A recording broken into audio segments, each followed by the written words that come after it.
Hello, guys. Welcome to this episode of Between the Ropes. I'm the host, Brad Barnes, the commissioner of NAWA. That's enough out of you, Baldy. You're here with the rebellion. Shawn Clark, James Hardy. You see this? See this?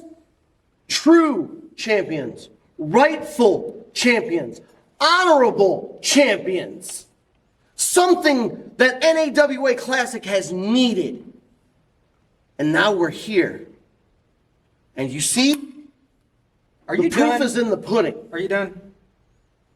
Don't ever interrupt me again. Ever. Understood. All right. So, now we really know who is the champions of NAWA. It's the Southern Express. Now, everybody knows James, you and me have never seen eye to eye.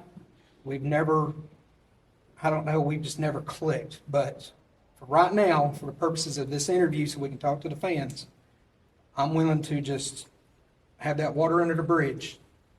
Is that okay with you? As long as I finally get the respect I deserve, yes. Okay. Now, since you're earning your spot. Whoa. Wait a minute. Since you earned your spot as an active wrestler, kind of earned. Well, no. What? No, let's address that elephant in the room right now. Ryan Marks took his eyes off the prize. He got distracted by the Golden Boys. I pinned him. There was no nefarious tactics. He took his eyes off the prize, and I capitalized on an opportunity. And now I'm part of this wonderful company. Just finally took you long enough after how many tries? I don't know. You seem like this was a three-ring circus, making me jump through hoop after hoop, hardcore match out of nowhere, having to wrestle this person and the other, random tag match. Come on now. Well, you had to have help, so.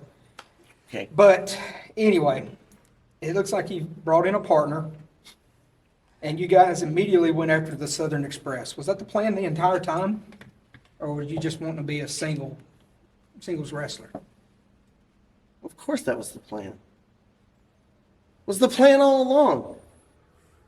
What do they always say? When you need someone you can rely on, you look to your blood.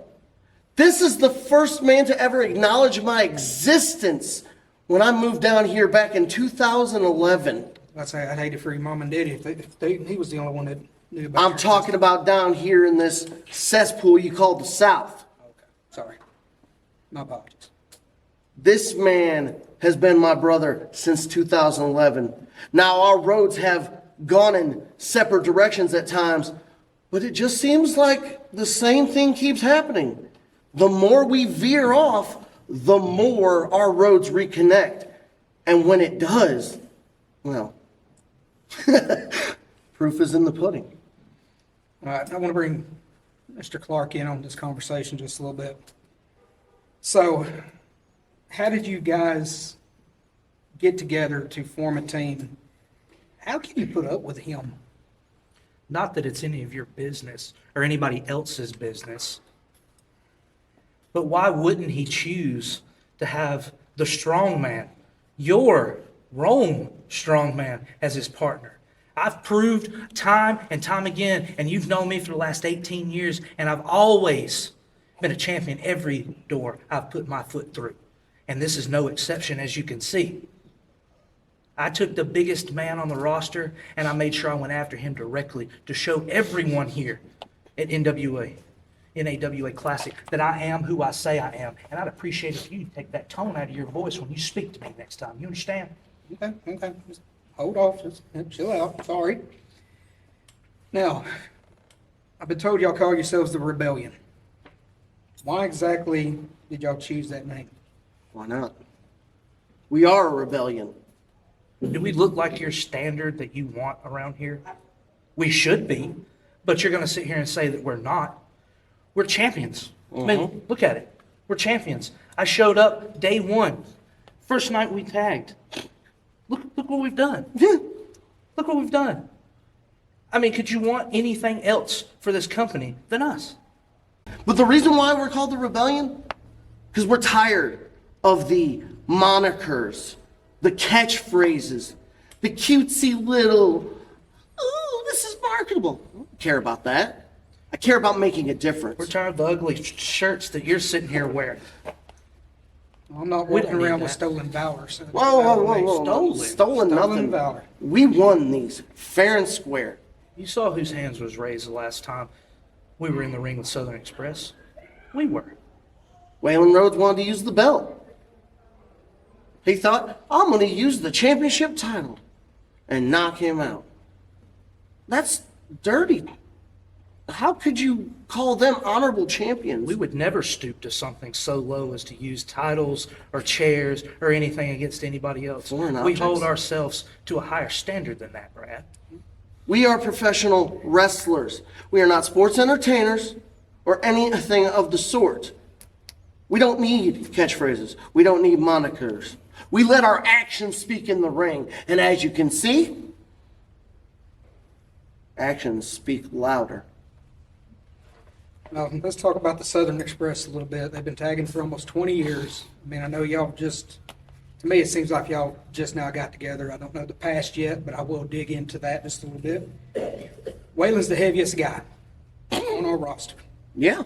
Josh Haight is a former hardcore production wrestler. Why would y'all want to pick a fight with these two guys? Do you not see this man? This is the strong man, and he proved it by body slamming Waylon. What do they say when people go to prison? You take the biggest, you take the baddest, and you go punch them in the mouth. And it's exactly what we did when we walked in the door here.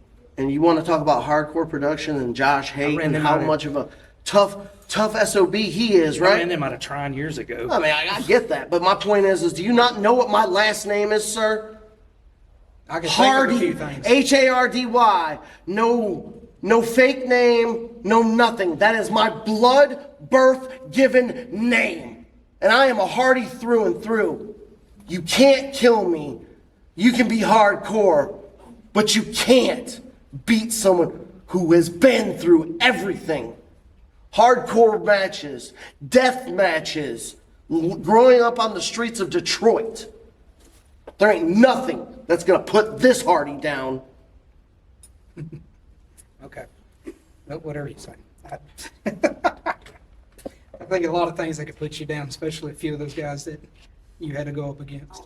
With buzzsaw, no big orangutan. prior choice. Yeah, you put me up against Big Andy with no notice. You put me up against Buzzsaw with no notice. But then when I had notice that I was facing Ryan Marks, you saw what happened. 1, 2, 3. Newest member of the roster. A true wrestler would actually be able to beat anybody he's put up against anytime, anywhere, with any stipulation. Exactly. So, But I didn't really have did the prior first one. notice. You blindsided me. I was not ready for the world's strongest orangutan, ape, gorilla, whatever the hell he is. Shouldn't matter. I don't appreciate your tone with my partner, and I sure as crap do not feel that you're showing us the respect we deserve, Brad. You're making me very I don't angry. really care about the Do you respect know for you. what I can do to you? Have you seen what I did to the biggest man on your roster? I will rip your head off, and I will use it as my personal golf ball. Do you understand me? Son, if I was 20 years younger, I'd wipe the freaking thing for you. Ooh. You wish you were 20 years younger, and you'll never, ever be able to do the things that I can do in this ring, in this interview, or even in the gym. Because you're going to need to lose about 100 pounds for even think that you could even step toe to toe with me in any place. You're not on his level, and you never So you know will what? be. You have fun being the commissioner. I'm going to go do what I've always done and be a champion. Wait a minute, fans, I don't know that you could see it, but it looked like the rebellion came out and they stole the tag team belts. Are you kidding?